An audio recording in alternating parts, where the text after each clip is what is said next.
Assalamualaikum warahmatullahi wabarakatuh. Tuan Yang di-Pertua, soalan saya nombor 6. Yang Berhormat Menteri Kesihatan untuk menjawab. Terima kasih Tuan Yang di-Pertua.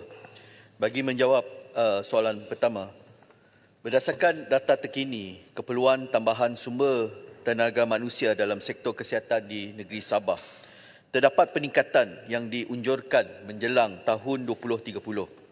Bagi sektor awam, merujuk kepada jadual projek yang bakal siap di negeri Sabah menjelang tahun 2030, tenaga kerja yang diperlukan akan meningkat daripada 4,516 orang pada tahun 2023 kepada 6,526 orang pada tahun 2030, dengan keperluan tambahan sebanyak 2,010 orang.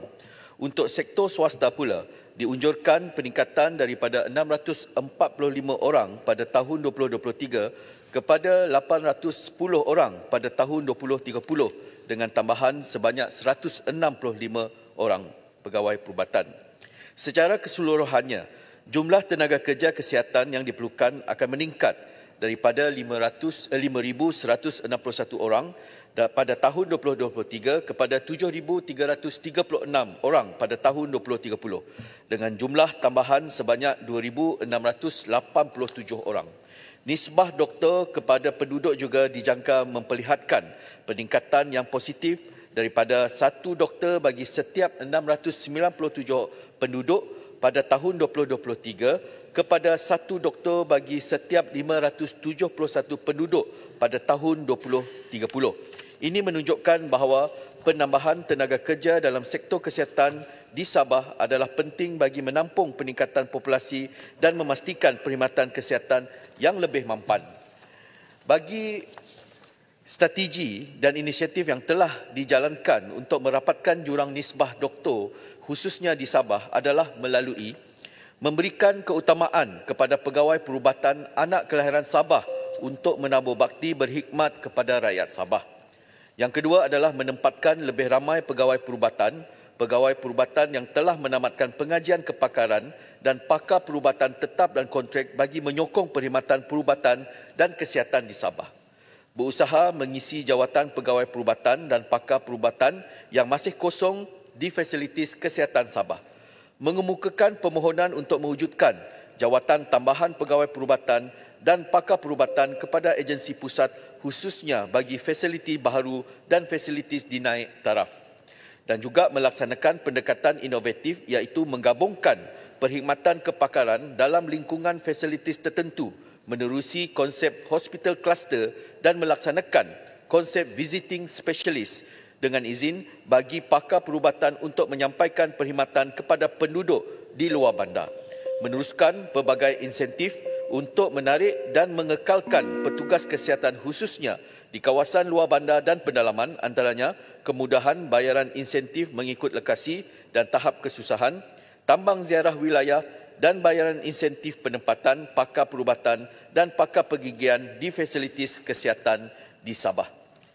Berdasarkan unjuran, bagi menjawab soalan kedua mengenai sasaran bed to total population ratio BPR, nisbah katil bagi setiap 1,000 penduduk Sabah meningkat daripada 1.52 kepada 1.77 dengan sasaran pertambahan sebanyak 1,941 buah katil hospital kerajaan yang bakal siap menjelang 2030. Untuk mengira unjuran BPR ini, ia turut melibatkan katil-katil kerajaan bukan KKM dan hospital swasta, di mana 40 buah katil oleh Kementerian Pertahanan. Projek Hospital Universiti Malaysia Sabah di bawah Kementerian Pengajian Tinggi kini sudah dalam pembinaan dijangka siap menjelang 2026 dan juga unjuran katil swasta akan meningkat sebanyak 5% berdasarkan pola sumbangan pihak swasta di Sabah dalam tempoh 5 tahun terkini. Dengan itu, sasaran BPR yang realistik untuk negeri Sabah ketika ini pada berakhirnya pada RMK 13 kelak ialah sebanyak 1.77. Sekian, terima kasih. Baik, saya jemput Kota Belud. Yang Berhormat Timbalan Menteri, Yang Berhormat setujukah kalau saya cakap perlunya kita wujudkan satu jawatan kuasa khas di mana melibatkan KKM, KPM, KPT dan juga mungkin kedua-dua kerajaan negeri ini supaya kita cari satu formula untuk mempertingkatkan lagi ramai pelajar yang asal daripada Sabah dan Sarawak yang mengambil jurusan perubatan. Dan soalan saya mungkin berapa ramai doktor-doktor yang asal daripada Sabah di bawah KPM ini yang berkhidmat di Semenanjung. Kedua, saya ingin tanya adakah kajian yang telah dibuat oleh kementerian mengenai penempatan doktor baru di ke Sabah dan Sarawak, terutamanya mengenai cabaran yang mereka hadapi kerana sehingga mereka tidak kekal lama berkhidmat di sini, dan apakah tindakan yang telah dilakukan oleh KKM. Saya juga ingin sarankan kepada kementerian sebagai orang yang non-medical lah, kalau boleh jangan kita hanya untuk mengisi kekosongan doktor di Sabah dan Sarawak, maka kita letakkan yang doktor-doktor yang baru habis housemanship ini, terutamanya di bahagian pedalaman lah. Hanya kerana kurang doktor dan hanya kerana mereka baru habis housemanship, terus kita letak mereka di hospital-hospital, especially di kawasan pedalaman. Saya rasa at least bagi juga doktor yang ada 3 or 4 years of experience dengan izin untuk orang Sabah dan orang Sarawak. Dan definitely saya setuju untuk peningkatan fasiliti hospital dan klinik kesihatan, sebab kalau ada peningkatan facilities hospital dan kesihatan, maka lebih banyak pakar dan lebih banyak doktor yang mungkin lebih berpengalaman kita letak di hospital dan klinik. Terima kasih. Sila Menteri. Terima kasih Yang Berhormat Kota Belud membangkitkan satu isu yang sangat-sangat penting bagi Sabah, Sarawak dan juga terutama kawasan di luar bandar-bandar besar di Semenanjung Malaysia.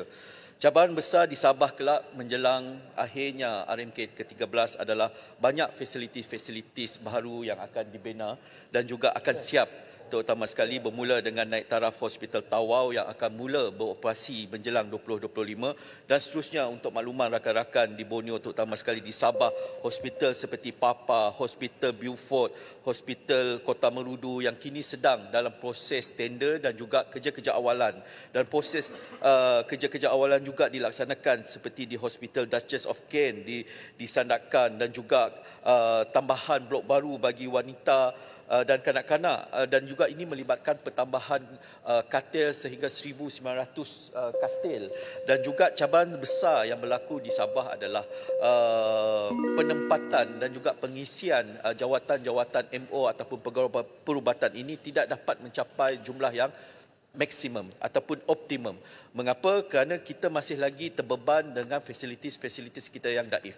Terima kasih kepada Yang Amat Berhormat Perdana Menteri yang telah meningkatkan kadar peruntukan daripada 150 juta ke 300 juta pada tahun hadapan, dan pada tahun ini sahaja 21 buah klinik desa dan klinik telah pun kita roboh dan kita bina semula dengan peningkatan pertambahan kaki persegi bagi menjalankan proses di klinik-klinik kesihatan. Apa yang menjadi masalah yang besar adalah penempatan pegawai adalah quarters dan juga lokasi. Dan juga saya ingin mengucapkan Tan Sri Yang di-Pertua berbanyak-banyak terima kasih kepada keluarga-keluarga daripada Semenanjung yang sudi berkhidmat di Sabah dan juga di Sarawak dan juga berkorban sehingga kan sanggup pergi ke Long Nebawan, pergi ke Sepitang untuk semata-mata untuk berkhidmat dan juga menghabiskan masa mereka sebagai pegawai perubatan. Walaupun demikian, Yang Berhormat, terdapat juga pegawai-pegawai perubatan kita yang telah ditawarkan daripada kontrak kepada tetap dan ditawarkan penempatan di Sabah menolak tawaran tersebut. Tidaklah jumlahnya sebesar, tetapi jumlah tersebut mampu untuk memberikan perkhidmatan yang terbaik daripada KKM. Dan juga kita akan mempertimbangkan cadangan daripada Yang Berhormat Kota Belud untuk menempatkan pegawai-pegawai, dan juga latihan-latihan yang diberikan oleh KKM ini sebenarnya telah pun membentuk MO yang baik sebenarnya, Yang Berhormat Kota Belud, di mana setelah mereka tamat MO, HO dan pergi ke MO, berkhidmat di Sabah, dan apabila mereka berpindah kembali ke Semenanjung, kebiasaannya doktor-doktor ini adalah doktor-doktor yang baik.